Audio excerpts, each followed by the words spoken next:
Hello friends. आज जो कहानी मैं आपको सुनाने जा रही हूँ वो पंचतंत्र की कहानियों में से कहानी है। और मुझे पर्सनली ऐसा लगता है कि ये जो पंचतंत्र की कहानियाँ हैं ये बड़ी सिंपल सरल सी कहानियाँ होती हैं। बड़ा स्टीक सा इनमें मैसेज होता है और हमारी लाइफ के साथ ये बहुत डायरेक्टली रिलेटेबल होती हैं।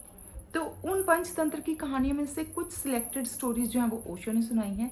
और ओशो की सुनाई हुई जो स्टोरीज़ हैं उन्हीं में से ये एक स्टोरी जो मुझे बहुत अच्छी लगी वो मैं आपको सुनाना चाहती हूँ। तो बात उस ज़माने की है जब राजा महाराजा होते थे। पुरानी बात है। तो राजा महाराजाओं के टाइम की बात है। तो एक गांव था, उसमें एक व्यक्ति था, एक युवक था जो बहुत ज़्यादा बलवान था। वो करता क्या था, सारा दिन बस दूध पीता था, कसरत करता था और बाकी जो टाइम बचता था वो बजरंगबली जी का भजन करता था, उनकी साधना करता था। सारा दिन वो सिर्फ यही काम करता था। तो ऑब्वियसली वो बहुत ज़्यादा स्ट्रांग था, क्योंकि वो और कुछ नहीं करता था, बस दूध पीना, उसने दंड पेलने, उसने कुश्ती करनी, कसरत करनी, एक्सरसाइज करनी और बाकी जो टाइम बचता था तो वो बजरंगबली जी का ध्यान करता था। तो इसलिए बहुत ज़्यादा स्ट्रांग था। वो इतना स्ट्रांग था कि बहुत सारे दूर दूर गांव तक वो फेमस था, जिसकी वजह से गांव के सारे लोग उसको बहुत प्यार करते थे, बहुत उसको पसंद करते थे। तो उस गांव का जो राजा था वो जब भ्रमण के लिए अपना एक चक्कर मारने के लिए गांव में से निकलता था। अब छोटा सा गांव था, जाने का एक ही रास्ता था और बीच चौराहे मंदिर था, तो मंदिर के आगे से जाना पड़ता था।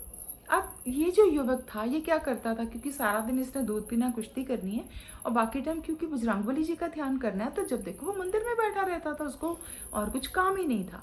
तो उसी मंदिर के आगे से राजा की सवारी निकलती थी। राजा हाथी पर जाता था अपने गांव में चक्कर मारने के लिए। तो ये क्योंकि ये जो युवक है बड़ा हो गया था, लेकिन वो बड़ा सरल था, सीधा था, बच्चों जैसा था, नटखट भी था, शरारती था। तो क्या करता था, जब मंदिर के आगे से राजे का हाथी निकलता था ना, तो उसकी पूंछ पकड़ लेता था। अरे अब ये इतना स्ट्रांग था कि हाथी हिल ही नहीं पाता था। तो राजे को बड़ा बुरा लगता था कि दी चलाओ, हाथी क्यों रुक गया मंदिर के आगे। और वो हाथी वाला हाथी को मार रहा है कि चल आगे, चल आगे। लेकिन वो हाथी चले तो चले, वो तो 1 इंच हिल भी नहीं पा रहा था, ये इतना मजबूत था।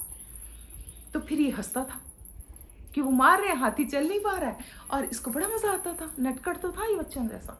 तो ये हंसता था, इसको हंसते देख के लोग हंसते थे। तो राजे को बड़ा बुरा लगता था, ऑब्वियसली उसकी इंसल्ट हो रही है। इतना बड़ा सम्राट है, राजा महाराजा है, वो निकल रहा है बड़ा हाथी पर बैठ करके, जी हम जा रहे हैं सवारी करने के लिए, और हाथी को ही पकड़ लिया किसी ने। तो ये दिन पर दिन ये हर बार का काम हो गया। पहले वो कभी कभी करता था, वो हर बार करता था, उसको बड़ा मजा आता था ऐसी चीजें करने में, और तो कुछ करने को था नहीं इसके पास। तो वो जब देखो, अब तो ये होने लगा था कि राजा पता करवाता था कि देखो जरा वो योग कहीं मंदिर में है कि नहीं है, नहीं है तो फटाफट चलेंगे वहां से। लेकिन जब तक राजा जाए, जब तक वो युवक भी आ जाए, तो हर बार का पंगा हो गया ये तो राजा चिंतित रहने लगा, ये तो बड़ा इंसल्टिंग हो रहा है मेरे लिए, तो मुझे मतलब उसको अच्छा नहीं लग रहा था, ऑब्वियसली अच्छा नहीं लगना था।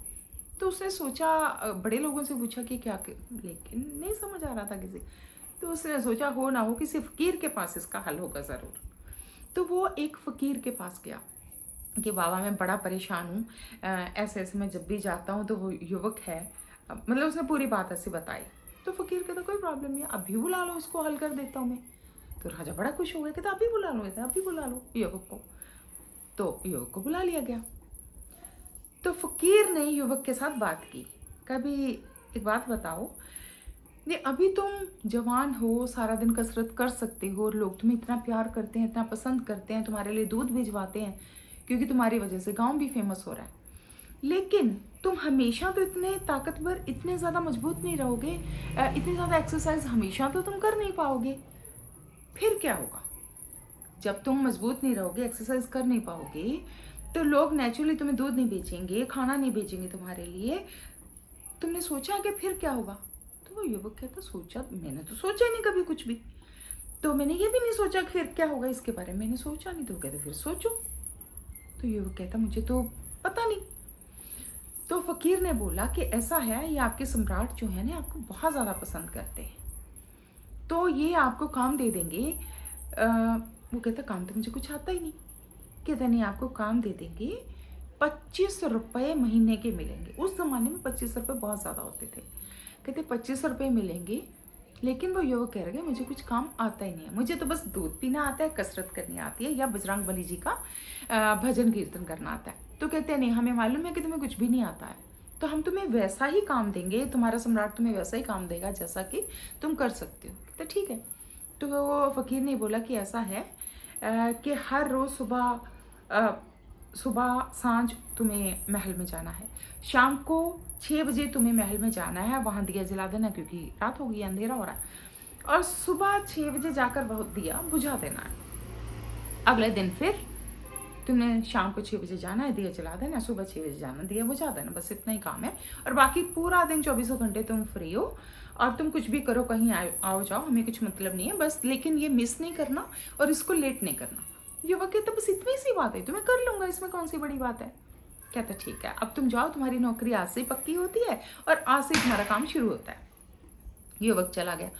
अब जो सम्राट था बड़ा परेशान हुआ, कहता मैं तो ये सोच कर आया था कि आप इतने बड़े फ़कीर हैं, कोई मेरा हल कर देंगे, लेकिन आपने तो कुछ फ़कीरों वाली बात की, उल्टा उसको नौकरी दे दी, उल्टा उसको तनख्वाह देनी पड़ेगी। तो मतलब ये क्या किया है? मैं अपनी प्रॉब्लम लेकर आया था, आपने तो उसकी मदद कर दी। तो फ़कीर कहते ऐसा है, मैंने जो करना था मैंने कर दिया है, अब आप ऐसा करना, 1 महीने बाद मेरे पास आना और बताना आपकी प्रॉब्लम सॉल्व हो गई है कि नहीं। अब सम्राट ने सोचा फ़कीर है, बोल रहा है, जहाँ इतने सालों इतने दिनों परेशान रहा, महीना और सही। तो चला गया सम्राट। तो अब होने क्या लगा कि वो युवक सुबह भी शाम भी बार बार लोगों से पूछता, कभी कोई देखता है कि भैया टाइम कितना हो गया, 6 तो नहीं बज गए कहीं, 6 तो नहीं बज गए कहीं, 6 तो नहीं बज गए कहीं।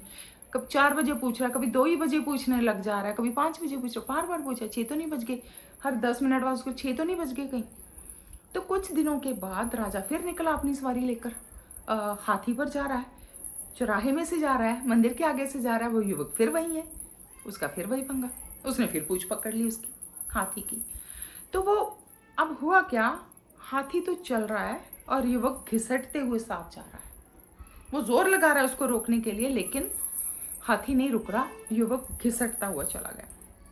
राजे को बड़ी हैरानी हुई कि क्या हुआ ये।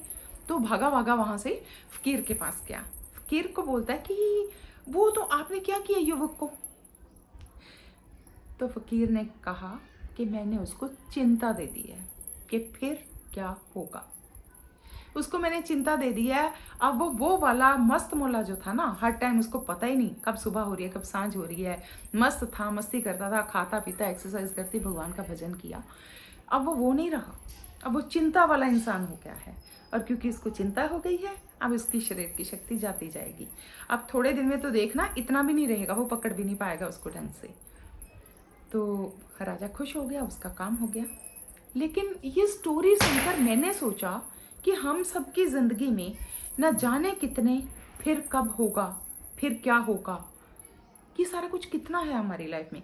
किसी को फाइनेंशियल सिक्योरिटी, किसी को हेल्थ, किसी को कुछ, किसी को कुछ, और जो इनसिक्योरिटी और चिंताएं हैं, जितनी लाइफ ज़्यादा मॉडर्न है, जितना कोई ज़्यादा रिच या मॉडर्न है, जितना ज़्यादा कोई बड़े सिटी में, जितना ज़्यादा कोई बड़े देश या डेवलप्ड में रहता है, विकसित देशों में, वहाँ सारी चिंताएं उतनी ज़्यादा हैं। और इसीलिए आप देखिए कि डे बाय डे फिजिकल बीमारियां तो बढ़ती जा रही हैं अमीरों में, और जो ज़्यादा मॉडर्न है उनमें ज़्यादा बढ़ती जा रही हैं। इवन जो साइकिक प्रॉब्लम्स हैं, जो साइकोलॉजिकल प्रॉब्लम्स हैं, वो भी बढ़ती जा रही हैं।